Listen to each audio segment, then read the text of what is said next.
no hay dólares, pero no estamos en crisis. Esto parece un galimatías. A ver, intentemos explicarlo. El presidente Arce ha afirmado, tenemos ciertas dificultades en la disponibilidad de dólares, pero no estamos en una crisis económica estructural. También ha afirmado que no hay gas ni plata, pero tampoco por eso estamos en crisis. Entonces, hagamos una definición de carácter estructural de lo que significa crisis.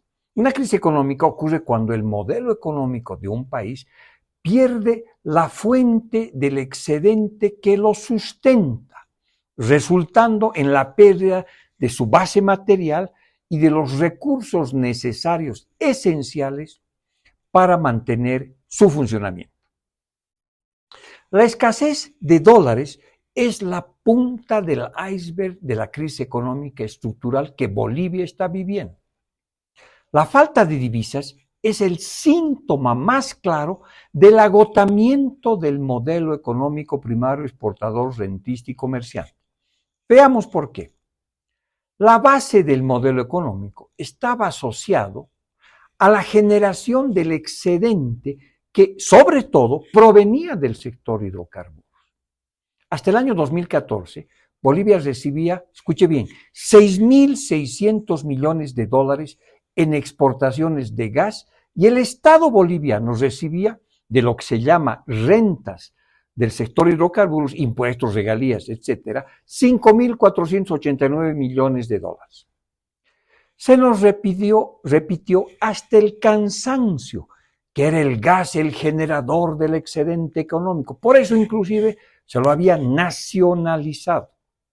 Era este el que permitía que el modelo económico desplegase sus bellas alas como para hacer tanto la política social, por ejemplo, bonos, subsidios y otros, también para hacer la política sectorial e industrial.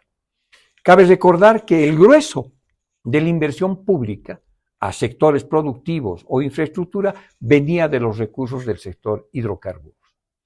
Las exportaciones de gas en el año 2023 han bajado, escuche bien otra vez, 2.100 millones de dólares.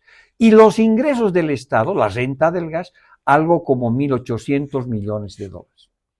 Con las caídas del excedente económico, el modelo pues no puede reproducirse, no tiene plata, no puede financiar ni la supuesta distribución de ingresos con la política social, ni tampoco generar la inversión pública necesaria para reproducir el modelo económico. Por lo tanto, no es difícil pues concluir que esta pérdida de la base estructural, de la base material y de largo plazo es una crisis estructural, es una crisis profunda y no se va a pasar rápidamente.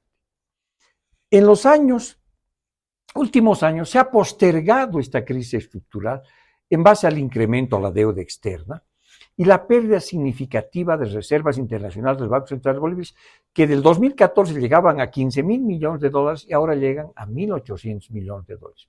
Ahora, se quiso sustituir el excedente económico y habían dos grandes candidatos. Nuevamente la minería tradicional. Esta, si bien ha generado un enorme nivel de exportaciones, no le da nada al Estado en impuestos, como le daba, por ejemplo, el gas.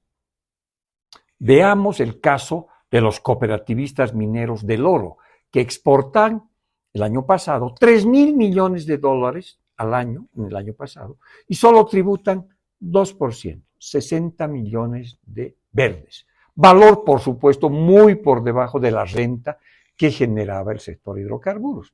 Por otra parte, el segundo candidato era el litio.